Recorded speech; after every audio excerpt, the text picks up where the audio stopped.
এখন যে কি ওয়েদার চলছে বুঝতে পারছি না। কখনো রোদ তো কখনো বৃষ্টি। আজকে যেমন অনেকটাই রোদ উঠে গেছিল আর সকাল বাজার থেকে এসে এতটা গরম লেগে গেছে একটু হাওয়া খেয়ে নিলাম। ছাদে গিয়ে এই পুঁই গাছটার কয়েকটা কচি, কচি ডগা বেরিয়েছে ওগুলোকে আজকে কেটে নেব। এখন কেটে না নিলে পরে শক্ত হয়ে গেলে আর খেতে ভালো লাগে না। কারণ এখন অনেকটা কচি রয়েছে।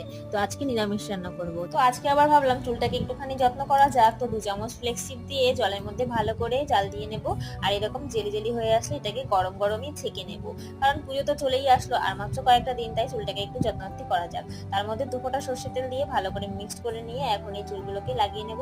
আর এই যে জেলি জেলি হয়ে গেছে ধরতেই কেমন একটা লাগছে আমার। পুরো চুলটায় জেলটাকে মেখে নিয়ে ১ ঘন্টা মতো রেখে দেবো আর তার মধ্যেই রান্না বান্না কমপ্লিট করব।